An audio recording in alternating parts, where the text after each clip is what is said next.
네, 이번 시간에는 실과 12쪽 가족의 요구 살피기와 돌봄에 대해서 공부해 보겠습니다. 여기 보니까 스스로 시작하기 돼 있네요. 스스로 시작하기. 자, 전래동화 김서방네와 이서방네에서 김서방네 가족에게 가장 필요한 것은 무엇일까요? 보기가 있네요. 1번 소, 2번 고삐, 3번 욕심, 4번 배려, 5번 질투. 여러분은 이 중에서 어떤 거라고 생각하나요? 한번 글을 읽어보겠습니다. 네, 자, 어느 마을에 김서방네 옆집으로 이서방네가 이사를 왔습니다. 이서방네 가족은 김서방네와 다르게 가족끼리 무척 화목했습니다. 여기가 김서방네 가족이죠? 여기가 이서방네 가족이네요. 자, 김서방네 우리 아들이 와가지고 우리 집 소가 뒷산으로 도망쳤어요 했더니 우리 김서방이 이 녀석아 대체 소 한 마리를 제대로 못 보고 뭐 한 거냐 뭐 이러고 있죠. 그러니까 아들이 왜 저한테 왜 그러세요? 엄마가 보셨어야죠. 뭐 이렇게 또 엄마 핑계를 대죠.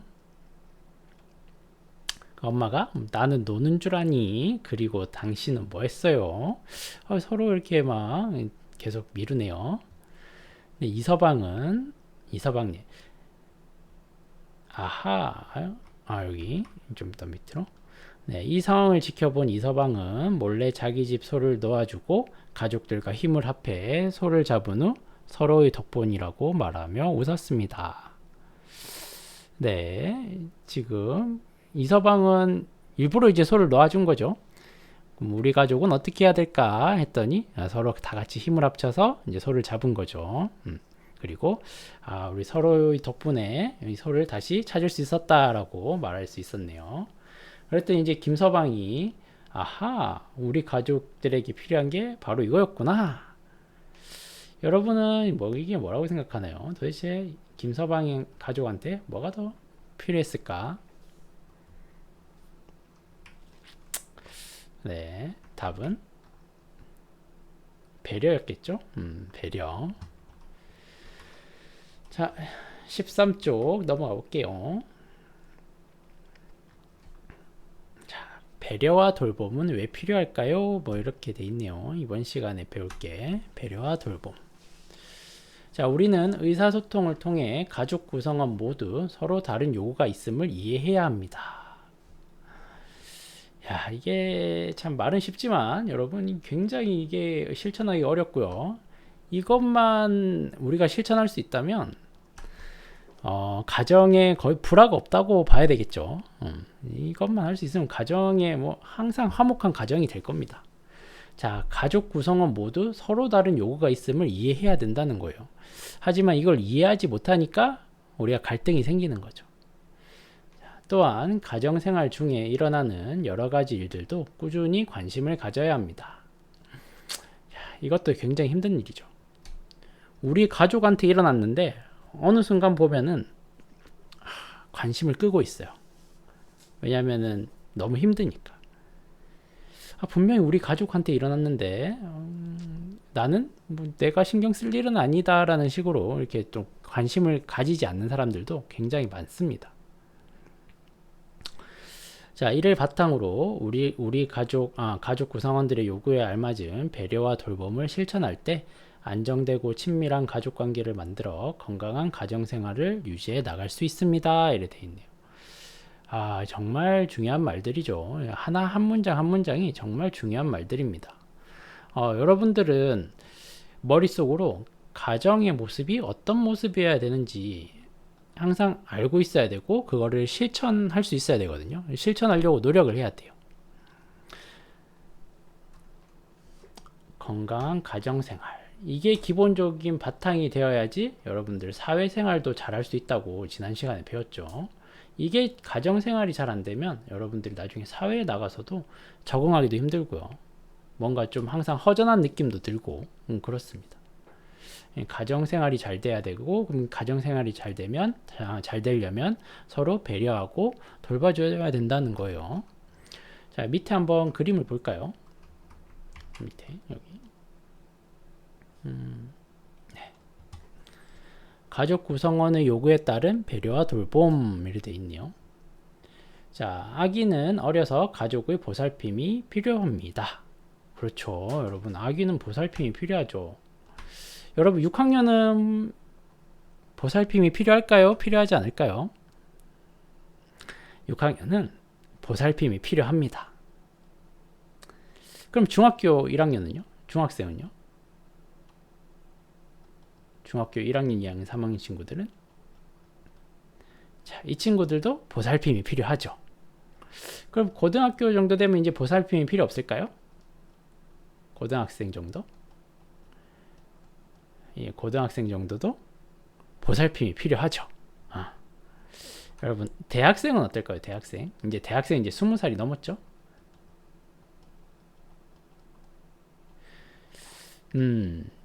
대학생은 이제 보살핌이 필요 없겠죠. 이제 20살이면 성인이라고 보는 거죠. 성인들은 이제 자신의 행동에 책임을 지고, 자신들의 의사결정을 충분히 할 수 있는 나이가 됐어요.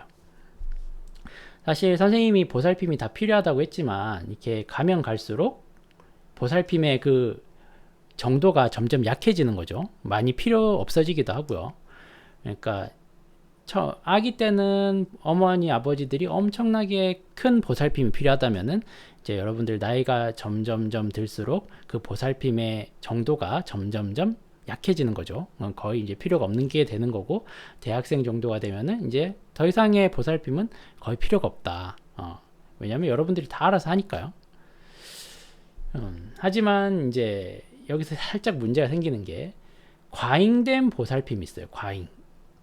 과잉된 보살핌은 이게 여러분들은 사실 독립을 목표로 이제 보살핌이 들어가야 되는 건데, 이 과잉된 보살핌은 여러분들이 독립하는데 좀 걸림돌이 될 수도 있거든요.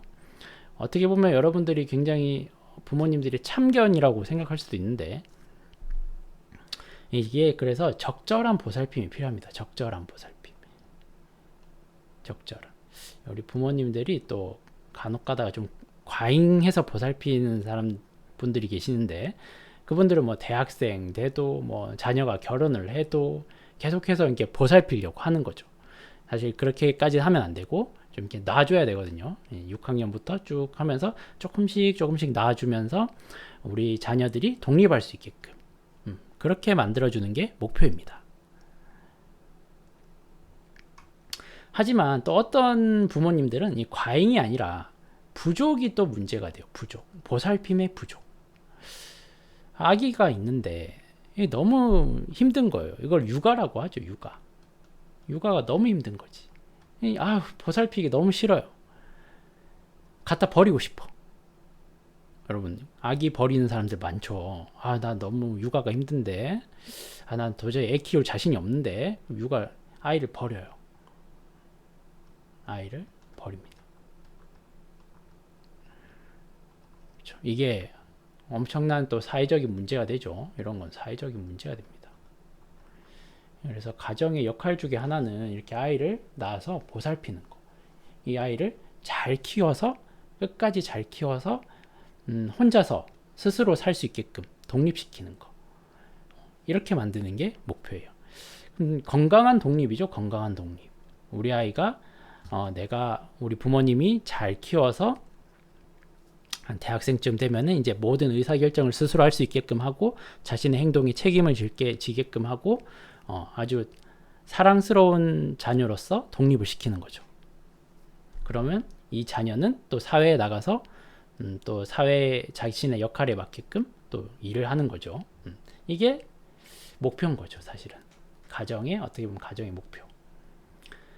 가족 중 누군가 몸이 아프면 곁에서 간호해 줍니다. 그렇죠. 아프면은 옆에서 간호를 해주죠. 꼭 이렇게 아프면은 옆에 사람이 필요해요. 이게 바로 가족인 거죠. 근데 이제 요걸 또 안 하는 가족들이 있어요. 이제 또 특히 이제 노인이라고 하죠. 노인 여러분. 할머니, 할아버지들이 계신데, 할머니, 할아버지.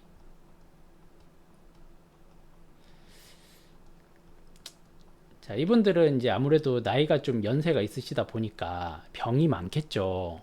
병이 많아요. 그 병이 많으면은 병원비가 많이 들겠죠. 병원비가 많이 들어요.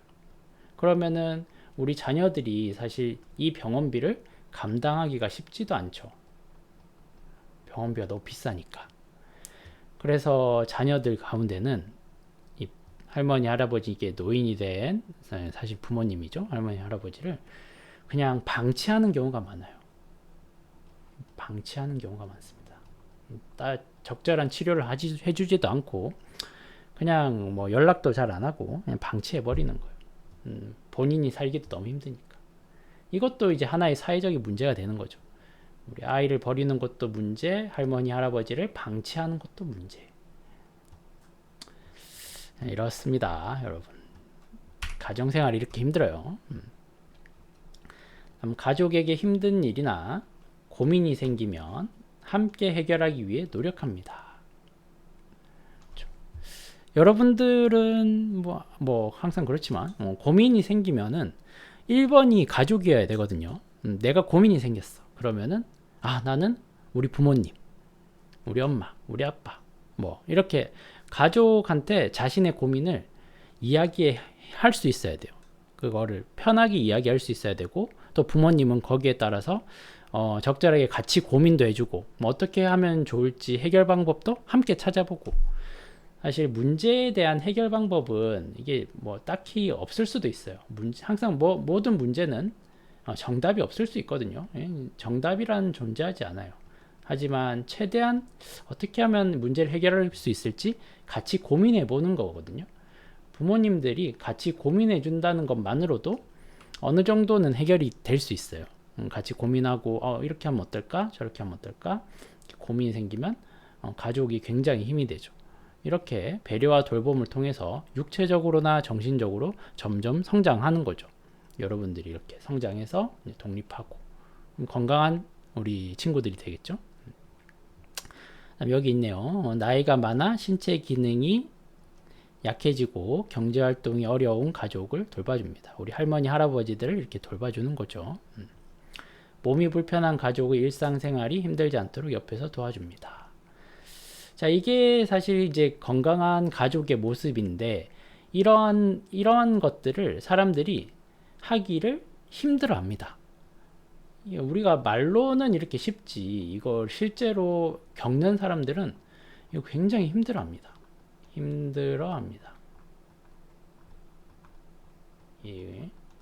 여기다가 플러스 직장까지 다닌다고 생각해 보세요, 여러분. 일까지 한다. 일도 있고 집에 와서 또 일해야 돼. 이러면 2번 일하는 느낌이죠. 집에서도 일하고 직장에서도 일하고. 어른들이 이걸 굉장히 힘들어요. 그래서 육아에 지쳐서 아이들을 잘 돌보지 않는 사람, 그다음에 이게 할머니 할아버지를 모셔야 되는데 잘 돌봐야 되는데 너무 힘드니까 또 잘 안 돌보는 집. 이게 또 장애인이 있는 집들이 있어요. 장애인들이 있는 집.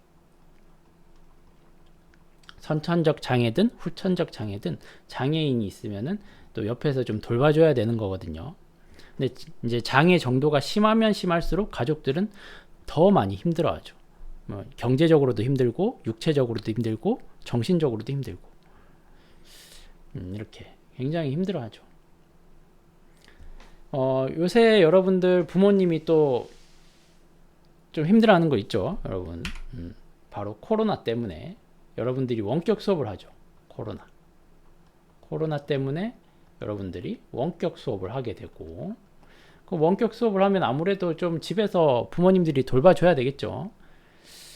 그럼 돌봐주면 이제 여러분들 공부도 좀 어느 정도 봐줘야 되고 또 밥도 차려줘야 되고 집에 아무래도 있으니까 집에 좀 신경 쓰이시죠. 집에 여러분들이 있기 때문에 이런 것들을 또 봐주느라고 어머니들이 또 부모님들이 또 더 힘들죠. 그러니까 여러분들한테 부모님들이 좀 이렇게 화를 내실 수도 있고 뭐 이런 거예요. 사실 어른들 부모님 화를 낸다는 거는 너무 힘들다 이런 뜻이거든요. 난 너무 힘들다. 그래서 여러분들도 조금 이제 도와줄 필요가 있어요. 여러분들이 가정을 위해서 도와줄 수 있는 게 여러 가지가 있거든요. 그런 것들이 뭘까 한번 생각해 보면은 생각보다 많아요. 아, 나는 우리 가정, 행복한 가정을 위해서 난 어떻게 하면 될까? 난 어떻게 행동하면은 우리 가정이 좀 더 행복해질 수 있을까? 우리 집이 더 행복한 집이 될 수 있을까? 이런 것들을 고민하면은 생각보다 여러분들이 할 수 있는 것들이 많아요. 그런 일들을 조금만 해주면, 아주 조금만이라도 해주면 여러분들의 가정에 훨씬 더 생기가 돌고 훨씬 더 사랑스러운, 서로 사랑하는 이런 가정이 될 수 있죠. 그게 바로 배려라는 거죠. 여러분들은 여러분들의 가정을 위해서 어떤 배려를 할 수 있을지 한번 생각해 보는 게 좋을 것 같아요. 네, 여기까지 하겠습니다.